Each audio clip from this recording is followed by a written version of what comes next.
Hello ಗೆಳೆಯರೆ, welcome back to my new video. Okay, ಏನಪ್ಪ ಅಂತಂದರೆ ಈ ಒಂದು ವಿಡಿಯೋ ನಿಮಗೆ ತುಂಬ ಇಂಪಾರ್ಟೆಂಟ್ ಆಗಿರ್ತದೆ. ವಿಡಿಯೋ ಆದಷ್ಟು ಕಂಪ್ಲೀಟಾಗಿ ಅಂದರೆ ವಾಯ್ಸ್ ಕೇಳಿಸ್ಕೊತ ಹೋಗ್ರಿ. ಯಾವುದೂ ಕೂಡ ಕೆಲವೊಂದಿಷ್ಟು ನಿಮಗೆ ಡೌಟ್ಸ್ ಇರ್ತವೆ ಆ್ಯಂಡ್ ನಿಮಗೂ ಕೂಡ ಕೇರ್ಫುಲ್ಲಾಗಿ ಕೂಡ ಇರಬೇಕು. ಅದಕ್ಕಾಗಿ ಮಾಡ್ತಾಯಿದ್ದೀನಿ ಈ ವಿಡಿಯೋ. ಓಕೆ, ಇವಾಗ ಏನಪ್ಪ ಅಂತಂದರೆ ವಿಷಯ ಬರೋದಂತಂದರೆ KCET 2024 ಸ್ಟೂಡೆಂಟ್ಸು ಈಗಾಗಲೇ ಎಲ್ಲನೂ ಕೂಡ ಕೌನ್ಸಿಲಿಂಗ್ ಸ್ಟಾರ್ಟ್ ಆಗಿದೆ. ಈಗ ಆಪ್ಷನ್ ಇಂಟರ್ವ್ಯೂ ಕೂಡ ಮಾಡ್ತಿದ್ದೀರಾ, ಮಾಕ್ ಅಲಾಟ್ಮೆಂಟ್ ವೇಟ್ ಮಾಡ್ತಿರ್ತೀರಾ. ಇವಾಗ ಏನಪ್ಪ ವಿಷಯ ಅಂತಂದರೆ ಇವಾಗ ಏನಪ್ಪ ನಿಮಗೆ ಬರುತ್ತಪ್ಪ ಅಂತಂದರೆ ಮುಂದೆ ನಿಮಗೆ ಸಮಸ್ಯೆ ಆಗಬಾರ್ದಪ್ಪ ಅಂತಂದರೆ ಏನಪ್ಪ ಸಮಸ್ಯೆ ಅಂಥದ್ದೇನು ಬರುತ್ತೆ ಅನ್ನೋದಂದರೆ ಕೆಲವೊಂದಿಷ್ಟು ಹುಡುಗರು ಫೀಸ್ ಬಗ್ಗೆ ಕೇಳ್ತಾ ಇದ್ರಿ. ಇವಾಗ ನೋಡಿರಿ, ಫಾರ್ ಎಕ್ಸಾಂಪಲ್ ಇಂಜಿನಿಯರ್ ಸ್ಟೂಡೆಂಟ್ಸು 1,07,000 ಇದೆ, 1,15,000 ಕೂಡ ಇದೆ. ಈ ಎಲ್ಲ ಫೀಸ್ನು ಆ್ಯಂಡ್ BS ನರ್ಸಿಂಗ್ದು ಕೂಡ ಪ್ರೈವೇಟ್ ಕಾಲೇಜಲ್ಲಿ ಕೆಲವೊಂದಿಷ್ಟು 1,00,000 ಫೀಸನ್ನೇ ಇರ್ತದೆ. ಈ ಎಲ್ಲ ದುಡ್ಡನ್ನ ಏನು ಮಾಡಬೇಕು, ಒಂದೇ ಟೈಮ್ ಕಟ್ಟಬೇಕಾ ಅಂತಂದು ಕೇಳ್ತಾ ಇದ್ರಿ. ಇವಾಗ ನೋಡಿರಿ, ನಮ್ಮ ಕೇದವ್ರಿಗೆ ಸ್ವಲ್ಪನೂ ಕೂಡ ಏನಂತಂದರೆ ಇದು ಕರುಣೆ ಅನ್ನೋದು ಇಲ್ಲ ಅನ್ಕೊತೀನಿ ನಾನು. ಯಾಕಂದರೆ ಈ ದುಡ್ಡಿನ ವಿಚಾರ, ಯಾಕಂದರೆ 1 ಲಕ್ಷ ರೂಪಾಯಿ ರೀ ಒಮ್ಮೆಲೆ ಕಟ್ಟ್ರಿ ಅಂತಂದರೆ ಎಷ್ಟೊಂದು ಹುಡುಗರು ಮಿಡಲ್ ಕ್ಲಾಸ್ ಹುಡುಗರು ಇರ್ತವೆ. ಅಂಥ ಸ್ಟೂಡೆಂಟ್ಸ್ ಏನು ಮಾಡಬೇಕು? ಓಕೆ ಅಂತಂದರೆ ಈಗ ದುಡ್ಡು ಕಡಿಮೆ ಇರುತ್ತಪ್ಪ, ಓಕೆ ಒಂದು 3 ಕಂತು 4 ಕಂತು ಕೂಡ ಮಾಡಿ ಕಟ್ಬೋದಾಗಿತ್ತಲ್ವ. ಎಲ್ಲನೂ ಕೂಡ ಒಮ್ಮೆಲೆ ಕಟ್ಟಂತಾರೆ ನಾಳೆ ನಿಮಗೆ ತಿಳ್ಕೊಬೇಕು. ವಿತೌಟ್ ನೀವು 1,07,000 ಅಥವಾ 1,15,000 ಅಂತ ಏನಿದೆ ಇಂಜಿನಿಯರಿಂಗ್ದವ್ರಿಗೆ, ಅಥವಾ ನಿಮ್ಮ ಕೇಸ್ ಪ್ರೈವೇಟ್ ಕಾಲೇಜಲ್ಲಿ ನಿಮ್ಗೆ ಏನಾದರೂ ಗೌರ್ಮೆಂಟ್ ಸೀಟ್ ಸಿಕ್ಕರೆ BS ನರ್ಸಿಂಗ್ದವ್ರಿಗೂ ನಿಮಗೂ ಕೂಡ 1 ಲಕ್ಷ ರೂಪಾಯಿ ಫೀಸ್ ಕೆಲವೊಂದು ಟೈಮ್ ಬರ್ತದೆ. ಇನ್ ಕೇಸ್ GQ ಅಲಾಟ್ಮೆಂಟ್ ಆದರೆ ನೀವು ಆ ಟೈಮ್ ಒಳಗೆ 1 ಲಕ್ಷ ರೂಪಾಯಿ ನೀವು ಅಷ್ಟು ಒಮ್ಮೆಲೆ ಕಟ್ಟಬೇಕಾ, ಒಮ್ಮೆ ಸ್ವಲ್ಪ ಕಟ್ಟಬೇಕಂತ ಕೇಳಿದ್ರೆ ನೋಡಿರಿ, ಎಲ್ಲನೂ ಕೂಡ ಒಮ್ಮೆಲೆ ಕಟ್ಟಬೇಕಾಗಿರ್ತದೆ. ಎಸ್ಪೆಷಲಿ ಇಂಜಿನಿಯರ್ ಸ್ಟೂಡೆಂಟ್ಸ್ ಅಂತರೂ ಎಲ್ಲ ದುಡ್ಡು ಒಮ್ಮೆಲೆ ಕಟ್ಟಲೇಬೇಕು. ನೀವೇನಾದರೂ ಆ ದುಡ್ಡು ಕಟ್ಟದೆ ಹೋಗಿದ್ರೆ ನಿಮಗೆ ಅಡ್ಮಿಷನ್ ಆರ್ಡರ್ ಅಂತ ಬರುತ್ತೆ. ಅಂದರೆ ಅಡ್ಮಿಷನ್ ಆರ್ಡರ್ ಇದ್ದರೆ ಮಾತ್ರ ನೀವು ಅಡ್ಮಿಷನ್ಗೆ ಎಲಿಜಿಬಲ್. ಆ ಅಡ್ಮಿಷನ್ ಆರ್ಡರ್ ಬರ್ಬೇಕಂತಂದರೆ ಇಲ್ಲಿ ದುಡ್ಡು ಕಟ್ಟಿದರೆ ಮಾತ್ರ ನಿಮಗೆ ಎಲಿಜಿಬಲ್ ಅಥವಾ ಅಡ್ಮಿಷನ್ ಮಾಡೋಕ್ಕೊಂದು ಆರ್ಡರ್ ಅನ್ನೋದು ಬರ್ತದೆ. ಇವಾಗ ಏನಪ್ಪ ಅಂತಂದರೆ ಎಷ್ಟೊಂದು ಹುಡುಗರು ಇವಾಗ ಹೋಗ್ಲಿ ಬಿಡಿ, ಎಲ್ಲಾದರೂ ಕೂಡ ಸಾಲ ಮಾಡಿಸ್ಕೊತೀನಿ ಯಾಕಂದರೆ ಮುಂದೆ ಸ್ಕಾಲರ್ಶಿಪ್ ಬರುತ್ತೆ ಅಂತಂದು ಎಷ್ಟೋ ಹುಡುಗರು ಸ್ಕಾಲರ್ಶಿಪ್ ಮೇಲೆ ಡಿಫೆಂಡ್ ಆಗಿರ್ತಾರೆ. ಬಟ್ ಸ್ಕಾಲರ್ಶಿಪ್ಪು ಕೂಡ ಇವಾಗ ಏನಾಗ್ತದೆ ಅಂತಂದ್ರೆ ಇವಾಗ ಆಳೆ ಗೊತ್ತಿದೆ, ಎಷ್ಟೋ ಜನಕ್ಕೆ ಗೊತ್ತೈತೆ ಇಲ್ಲೋ, 2022-23 ಸ್ಕಾಲರ್ಶಿಪ್ ಇನ್ನೂ ಕೂಡ ಎಷ್ಟು ಹುಡುಗರು ಬಂದಿಲ್ಲ. 2023-24 ಅದನ್ನಂತರೂ ಬಿಟ್ಟೇ ಬಿಡ್ರಿ. ಒಂದು 40% ಸ್ಟೂಡೆಂಟ್ಸ್ ಹಾಕಿದ್ದಾರೆ, ರಿಮೈನಿಂಗ್ 60% ಬಂದೇ ಇಲ್ಲ. ಈಗ 2024 ಸ್ಟಾರ್ಟ್ ಆಗಿ ನೋಡಿರಿ, ಆಗಲೇ 8ನೇ ತಿಂಗಳು ಬಂತು. ಅಂದರೆ ಸ್ಟಾರ್ಟಿಂಗ್ ಅಪ್ಲೈ ಮಾಡಿದವ್ರದ್ದು ಇನ್ನೂ ಕೂಡ ಅದನ್ನಂದ್ರೂ ಕೇಳೋಕೋಬೇಡಿ. ಈವನ್ ನಾನೇ ಹೇಳ್ತಿದ್ದೀನಿ, 2023-24 ಬಂದಿಲ್ಲ, 24 ಬರುತ್ತಂತ ಗ್ಯಾರಂಟಿ ಕೂಡ ಇಲ್ಲವೇ ಇಲ್ಲ ನನಗೆ. ಓಕೆ, ಯಾಕಂತಂದರೆ ನಾನು ಆ ಪಕ್ಷ ಈ ಪಕ್ಷ ಅಂತ ಮಾತಾಡ್ತಿಲ್ಲ. ಯಾವಾಗ ಇದು ಕಾಂಗ್ರೆಸ್ ಸರ್ಕಾರ ಅಂತ ಬಂತು, ಆ ಗ್ಯಾರಂಟಿ ಯೋಜನೆಗಳಂತ ಏನು ಬಂದವು ಎಲ್ಲರಿಗೂ ಕೂಡ ಅಲ್ಲೇ ಕೊಡ್ತಾ ಹೋದಾಗ ನಮಗೆ ಬರಬೇಕಾಯ್ತಂತ ಫೀಸ್ ಕನ್ಸಿಸ್ಟೆನ್ಸಿ ಕೆಲವೊಂದಿಷ್ಟು, ಅಥವಾ ಟ್ಯೂಷನ್ ಫೀಸು, ಅಥವಾ ಕೆಲವೊಂದಿಷ್ಟು ನಿಮಗೆ ಕೆಲವೊಂದಿಷ್ಟು ರೈತ ವಿದ್ಯಾನಿಧಿ ಅಂತ ಬರ್ತಾಯಿತ್ತು, ಆ್ಯಂಡ್ ಲೇಬರ್ ಸ್ಕಾಲರ್ಶಿಪ್ ಅಂತ ಬರ್ತಾಯಿತ್ತು. ಸಿಕ್ಕಾಪಟ್ಟೆ ಬರ್ತಾಯಿದ್ದು ರೀ. ನಾನು ಫಸ್ಟ್ ಇಯರ್ ಇದ್ದಾಗ ನಾನೇ ಎಷ್ಟೊಂದು ಸ್ಕಾಲರ್ಶಿಪ್ ತೊಗೊಂಡಿದ್ದೀನಿ. ಬಟ್ ಈ ರೀಸೆಂಟ್ 2 ಇಯರ್ಸಿಂದ ಯಾವುದೇ ಸ್ಕಾಲರ್ಶಿಪ್ ಬಂದಿಲ್ಲ. ಎಷ್ಟೊಂದು ಹುಡುಗರು ನಾವು ಕೂಡ ಸ್ಕಾಲರ್ಶಿಪ್ ಮೇಲೆ ಡಿಫೆಂಡ್ ಆಗಿದ್ವಿ. ಮೀನ್ಸ್ ಇವಾಗ ಅಡ್ಮಿಷನ್ ಎಲ್ಲಾದರೂ ಕೂಡ ದುಡ್ಡು ಇಸ್ಕೊಂಡು ಕಟ್ಟೋಣ, ಸ್ಕಾಲರ್ಶಿಪ್ ಬರುತ್ತೆ ಎಲ್ಲನೂ ಕೂಡ ಮಾಡ್ಬೋದು ಅಂತಂದು ಎಷ್ಟೋ ಹುಡುಗರು ಆಗ್ತಾಯಿದ್ರು. ಈವನ್ ಕೂಡ ಇವಾಗ ಇಂಜಿನಿಯರಿಂಗ್ ಮಾಡಿದರೆ ನಿಮ್ಮ ಟ್ಯೂಷನ್ ಫೀಸೇ 20,000 ಬರುತ್ತೆ, ಖಂಡಿತ ಬರುತ್ತೆ. ಅದು ಯಾವಾಗ ಬರುತ್ತೆ ಅಂತ ಗ್ಯಾರಂಟಿ ಇಲ್ಲ. ಸೆಕೆಂಡ್ ಸಿಮ್ ಮುಗಿತಾ ಬಂದರೂ ಕೂಡ ಒಂದು 40% ಹುಡುಗರಿಗೆ ಇಂಜಿನಿಯರ್ ಸ್ಟೂಡೆಂಟ್ಸ್ಗೆ ಅಷ್ಟೇ ಬಂದಿದೆ. ಅದು ರಿಮೈನಿಂಗ್ 60% ಏನು ಹುಡುಗರು ಇದ್ದಾರೆ ನೋಡಿರಿ, ಸೆಕೆಂಡ್ ಸೆಮ್ ಇದ್ದರೂ ಕೂಡ ಇವಾಗ ಅಂದರೆ ಫಸ್ಟ್ ಸೆಮ್ ಸೆಕೆಂಡ್ ಸೆಮ್ ಎರಡೂ ಕೂಡ ಮುಗಿದ್ರೂ ಕೂಡ ಈ ವರ್ಷದ್ದು ಒಂದೇ ₹1 ಸ್ಕಾಲರ್ಶಿಪ್ ಬರ್ತಲ್ಲ. ಈವನ್ ಏನಪ್ಪ ಅಂತಂದರೆ ಬರಬೇಕಾಗಿರ್ತಕ್ಕಂಥ ಟ್ಯೂಷನ್ ಫೀಸ್ ಅಟ್ಲೀಸ್ಟ್ ಯಾವುದು ಕೂಡ ಬೇರೆ ಇಲ್ಲ. ಅದರಲ್ಲೂ ವಿದ್ಯಾಸಿರಿ ಅಂತ ಬರ್ತಾಯಿತ್ತು, ಅದೂ ಕೂಡ ಇಲ್ಲ. ಎಲ್ಲನೂ ಕೂಡ ಸ್ಕಾಲರ್ಶಿಪ್ ತೆಗಿತಾ ಬರ್ತಾ ಇದ್ದಾರೆ. ಅಂತಂದರೆ ಲೇಬರ್ ಕಾರ್ಡ್ ಸ್ಕಾಲರ್ಶಿಪ್ ನಾನು ಹೇಳ್ತೀನಿ ಬರೋಬ್ಬರಿ. ಈಗ ಇಂಜಿನಿಯರ್ ಸ್ಟೂಡೆಂಟ್ಸ್ ಆಗಿತ್ತಂದರೆ 50,000 ಬರ್ತಿತ್ತು, ಆ್ಯಂಡ್ ಈಗ BS ನರ್ಸಿಂಗ್ ಹುಡುಗರಾಗಿದ್ದರೆ 40,000 ಬರ್ತಿತ್ತು. ಬಟ್ ಇವಾಗ ನಿಮಗೆ 10,000 ಅಂತ ಮಾಡಿದ್ದಾರೆ. ಬಟ್ ಅದನ್ನು ಕೂಡ ಬರ್ತಿಲ್ಲ. ಇವನ್ ನಾನು ಏನು ಹೇಳ್ತಿದ್ದೀನಿ ಅಂತಂದರೆ, ನಿಮಗೆ ಸ್ಕಾಲರ್ಶಿಪ್ ಮೇಲೆ ನಂಬಿಕೆ ಇಟ್ಕೊಂಡು ನೀವೇನಾದರೂ ಅಡ್ಮಿಷನ್ ಮಾಡಿಸ್ಕೊಂಡ್ರೆ ತುಂಬಾ ಕಷ್ಟ ಇದೆ. ಯಾಕಂದರೆ ನೀವು ಇಷ್ಟೊಂದು ಹೇಳಿದ್ದೀನಿ, ನಾನು ಪ್ರೂಫ್ಸ್ ಹೇಳ್ತಿದ್ದೀನಿ ವಿತ್ ಎಲ್ಲನೂ ಕೂಡ ನಿಜವಾಗ್ಲೂ ನಡೆದಿರ್ತಕ್ಕಂಥದ್ದು. ಬಟ್ ಸ್ಕಾಲರ್ಶಿಪ್ ಅನ್ನೋದು ಬರ್ತವೆ, ಅದು ಯಾವಾಗ ಬರ್ತಂತ ಗೊತ್ತಾಗಲ್ಲ. ಒಂದೇನು ಬಿಡಬೇಕು, ಈಗ SSP ಸ್ಕಾಲರ್ಶಿಪ್ ಅಂದ ತಕ್ಷಣ SSP ಒಳಗೆ ನಿಮಗೆ ಟ್ಯೂಷನ್ ಫೀಸ್ದು ಅದರಲ್ಲೇ ಇರ್ತದೆ, ಆ್ಯಂಡ್ ವಿದ್ಯಾಸಿರಿನ ಅದರಲ್ಲೇ ಇರ್ತದೆ. ಮತ್ತು ಕೆಲವೊಂದು ಈ ವರ್ಷ ಲೇಬರ್ ಕಾರ್ಡ್ ಕೂಡ ಅದರಲ್ಲೇ ಮಾಡ್ತೀನಿ ಅಂತ ಹೇಳ್ತಿದ್ರು, ಯಾಕಂದ್ರೆ ಸಪ್ರೇಟ್ ಕೂಡ ಆಗ್ಬೋದು. ಇದೇ ರೀತಿ ಬೇರೆ ಸ್ಕಾಲರ್ಶಿಪ್ ಸ್ಕೀಮ್ ಸಿಕ್ಕಾಪಟ್ಟೆ ಇರ್ತಾವೆ.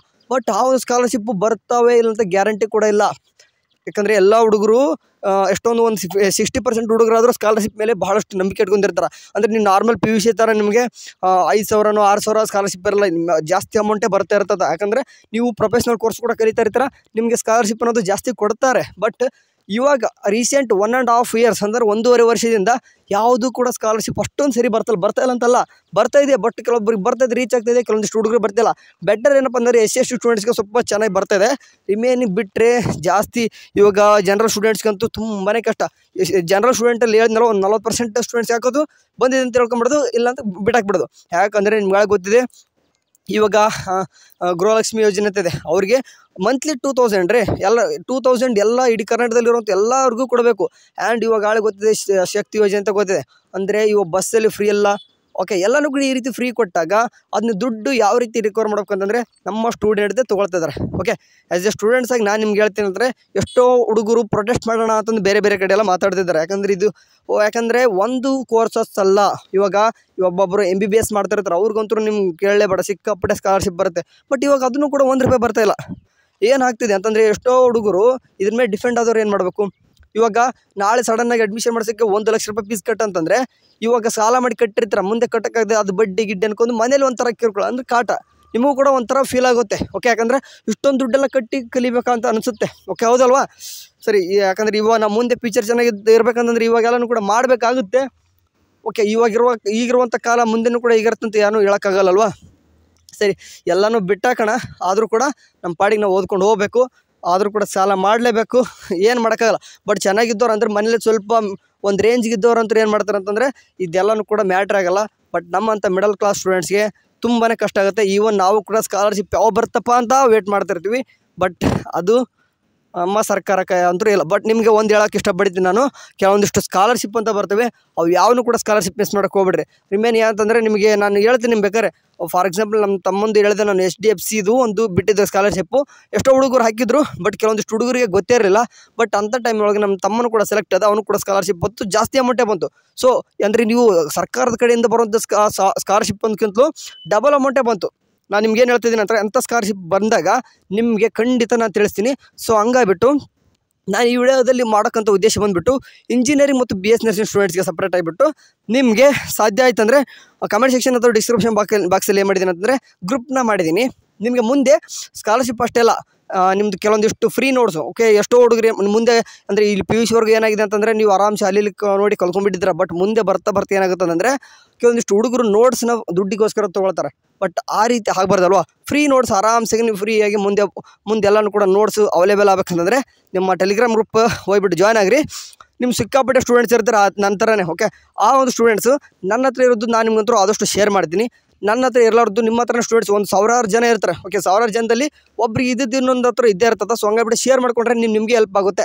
ಸೊ ಹಂಗಾಗ್ಬಿಟ್ಟು ನಮ್ಮ ಟೆಲಿಗ್ರಾಮ್ ಗ್ರೂಪಲ್ಲಿ ಹೋಗ್ಬಿಟ್ಟು engineering and BS nursing students ಇರ್ತಾರೆ. ನೀವು BS ನರ್ಸಿಂಗ್ ಸ್ಟೂಡೆಂಟ್ಸ್ ಅಂತೂ ಒಂದು ತಲೆ ಕೆಡಿಸ್ಕೊಳ್ಕೊಬೇಡ್ರಿ. ಎಲ್ಲನೂ ಕೂಡ 90% ನಿಮ್ಗೆ ಎಷ್ಟು ಬೇಕು ಸ್ಟಡೀಸ್ ಮೆಟೀರಿಯಲ್ಸ್ ನಾನು ಶೇರ್ ಮಾಡ್ತೀನಿ. ರಿಮೇನಿಂಗ್ ಇಂಜಿನಿಯರ್ ಸ್ಟೂಡೆಂಟ್ಸ್ ಯಾರು ಇದ್ರು ನಮಗೆ ಗೊತ್ತಿರುವಂಥ ಫ್ರೆಂಡ್ಸ್ ಕಡೆಯಿಂದ ನಿಮ್ಗೆ ಗ್ರೂಪಲ್ಲಿ ಎಲ್ಲನೂ ಕೂಡ ಫ್ರೀಯಾಗಿ ಹಾಕ್ಸ್ಕೊಳ್ತೀನಿ, ನಿಮಗೆ ಶೇರ್ ಮಾಡ್ತೀನಿ. ಖಂಡಿತ ಜಾಯ್ನ್ ಆಗಿರಿ. ಸರಿ, ಇಷ್ಟು ಏನಕ್ಕಪ್ಪ ಮಾತಾಡೋಕ್ಕೆ ಬಂದೆ, ಏನಕ್ಕೆ ಮಸ್ಟ್ ವಾಚಪ್ ಅಂತಂದರೆ ಈ ವಿಡಿಯೋ ಕೆಲವೊಂದಿಷ್ಟು ಹುಡುಗರಿಗೆ ದುಡ್ಡಿನ ಬಗ್ಗೆ ಅರಿವು ಇರಬೇಕು. ಯಾಕಂದರೆ ಮುಂದೆ ಕಲಿತೀರ. ಓಕೆ, ಇವಾಗ ಅಡ್ಮಿಷನ್ ಮಾಡ್ಕೊಂಡು ಹೋಗ್ತೀರ, ಅಷ್ಟೊಂದು ಲಕ್ಷ ಕೊಟ್ಟು ಕಲಿತೀರ, ಅಡ್ಮಿಷನ್ ಮಾಡ್ಕೊತೀರ. ಬಟ್ ಮುಂದೆ ಹೋಗ್ತಾ ಏನಾಗ್ತಾರ, ಇವಾಗ ಇರುವಂಥ ಕ್ಯೂರಿಯಾಸಿಟಿ, ನಾನು ಇವಾಗ ಕೋರ್ಸಿಗೆ ಬಂದ ತಕ್ಷಣ ಚೆನ್ನಾಗಿ ಓದಬೇಕು ಅಂತ ಇರೋ ಕ್ಯೂರಿಯಾಸಿಟಿ ಥ್ರೋಟ್ 4 ಇಯರ್ಸು ಕೂಡ ಇದೇ ರೀತಿ ಇರಬೇಕು. ಬಟ್ ಏನಾಗುತ್ತೆ ಅಂದರೆ 6 ಮಂತ್ ಆಗಿಬಿಟ್ರೆ ಅಂದರೆ ಫಸ್ಟ್ ಸೆಮ್ ಮುಗಿದ್ಬಿಟ್ರೆ ಸಾಕು ಏನಾಗುತ್ತೆ ಅಂತಂದರೆ ಎಲ್ಲ ಹುಡುಗರಿಗೆ ಎಕ್ಸಾಮ್ ಅಲ್ವಾ, ಆರಾಮ್ ಬರ್ಕೊಂಡ್ರೆ ಆಯ್ತು ಬಿಡು, ಈ ರೀತಿ ಮೈಂಡ್ ಸೆಟ್ ಬಂದುಬಿಟ್ಟು ಏನು ಮಾಡ್ತಾರೆ ಅಂತಂದರೆ ಎಲ್ಲ ಹುಡುಗರು ನಾನು ನೋಡಿದ್ದೀನಿ ಅಡ್ಡದಾರಿ ಹಿಡಕ್ಕೆ ಹೋಗ್ತಾರೆ. ಇದನ್ನು ಮಾಡಬೇಡಿ ಪ್ಲೀಸ್. ಯಾಕಂತಂದರೆ ನೀವು ಏನಕ್ಕೆ ಹೋಗ್ತಿದ್ದೀರಾ, ಎದಕ್ಕೆ ಬಂದಿನಿ, ಏನು ಮಾಡೋಕತ್ತೀನಿ, ಈ ಒಂದು ವರ್ಡ್ ಇಟ್ಕೊಂಡು ಥ್ರೋಟ್ 4 ವರ್ಷ ಕೂಡ ಚೆನ್ನಾಗಿ ಸ್ಟಡಿ ಮಾಡಿರಿ. ಯಾಕಂದರೆ ನೀವು ಕಲಿಯುವಂತಹ ಒಂದೊಂದು ಅಕ್ಷರನೂ ಕೂಡ ನಿಮ್ಮ ಅಪ್ಪ ಅಮ್ಮನಿಗೆ ಅರ್ಪಣೆ ಅಂತ ಹೇಳಬೇಕು. ಯಾಕಂದರೆ ಅವ್ರು ದುಡ್ಡು ಕಟ್ಟಿದಾರ, ಇಲ್ಲಿವರೆಗೂ ಕೂಡ ಬೆಳೆಸಿದಾರ. ಇಲ್ಲಿ ಬಿಡಿ, ನೀವು ಆದರೂ ಕೆಲವೊಂದಿಷ್ಟು ಹೇಳ್ತಾರೆ, ಕೆಲವೊಬ್ರು ಇರ್ತಾರೆ ನಾವೇ ಓನಾಗಿ ದುಡ್ಕೊಂಡೆಲ್ಲ ಕಟ್ತೀವಿ ಬಿಡಿ ಅಂತ ಅಂತೀರ. ಬಟ್ ನಿಮ್ಗೆ ಏನಕ್ಕೆ ಜನ್ಮ ಕೊಟ್ಟರೆ, ನಿಮ್ಗೆ ಏನಕ್ಕೆ ಮಾಡ್ತಿದ್ದಾರೆ, ಏನಕ್ಕೆ ಕಷ್ಟಪಟ್ಟರು ಅವರು ಚಿಕ್ಕ ವಯಸ್ಸಿನಿಂದ ಅಂತಂದು ಅದನ್ನು ಕೂಡ ತಲೆಯಲ್ಲಿ ಇರಬೇಕು. ಜಾಸ್ತಿ ಮಾತಾಡಿದೆ ಅನಿಸುತ್ತೆ. ಯಾಕಂದರೆ ಕೆಲವೊಂದಿಷ್ಟು ನಾನು ಕೂಡ ಸ್ಟೂಡೆಂಟ್ಸ್ ಆಗಿಬಿಟ್ಟು ಎಷ್ಟೊಂದು ಜನ ನೋಡ್ತಿರ್ತೀನಿ ಹುಡುಗರನ್ನ ಬರ್ತಾರೆ, ಇವಾಗ ಪ್ರೊಫೆಷ್ನಲ್ ಕೋರ್ಸ್ ಅಂತಂದು ಮರ್ತು ಏನು ಮಾಡ್ತಾರೆ ಅಂತಂದರೆ ಈ ಬರ್ತಾರೆ ಹುಡುಗರು ಎಕ್ಸಾಮ್ ಎಸ್ಪೆಷಲಿ ಸ್ಮೋಕ್ಸ್ ಡ್ರಿಂಕ್ಸ್ ಇದೆಲ್ಲನೂ ಕೂಡ ಮಾಡ್ತೀರಾ, ಅದನ್ನೆಲ್ಲನೂ ಕೂಡ ಬಿಡ್ರಪ್ಪ ಆದಷ್ಟು. ಅದರಿಂದ ನಿಮಗೆ ಟೆಂಪ್ರರಿ ಒಂದು ಖುಷಿ ಸಿಗುತ್ತೆ ಅಷ್ಟೇ. ಬಟ್ ನಿಮಗೆ ಲೈಫ್ ಲಾಂಗ್ ಖುಷಿ ಸಿಗಬೇಕಂದ್ರೆ ನಿಮ್ಮ ಅಪ್ಪ ಅಮ್ಮ ಚೆನ್ನಾಗಿ ಇಟ್ಕೋರಿ, ನಿಮ್ಮ ಪೇರೆಂಟ್ಸ್ನ ಚೆನ್ನಾಗಿ ನೋಡ್ಕೊ ಅಂತ ಹೇಳ್ತೀನಿ. ಸರಿ, ನಿಮಗೆಲ್ಲನೂ ಕೂಡ ಫ್ರೀ ನೋಟ್ಸ್ ಅಂತೂ ನಮ್ಮ ಗ್ರೂಪಲ್ಲಿ ಸಿಗ್ತವೆ, ಅದ್ರ ಬಗ್ಗೆ ವರಿಬೇಡ, ಸರಿನಾ?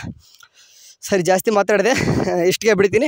ಸರಿ, ಏನಾದರೂ ನಿಮಗೆ ಅಪ್ಡೇಟ್ ಬಂತಂದರೆ ತಿಳಿಸ್ತೀನಿ ನಮ್ಮ ಚಾನಲ್, ಅದ್ರ ಬಗ್ಗೆ ತಲೆ ಕೆಡಿಸ್ಕೊಳ್ಬೇಡ್ರಿ. ಸದ್ಯಕ್ಕೆ ಏನೋ ಒಂದು ಹೇಳ್ಬೇಕಂತ ಅನಿಸ್ತು, ಅದಕ್ಕೆ ಮಾತಾಡಿದೆ.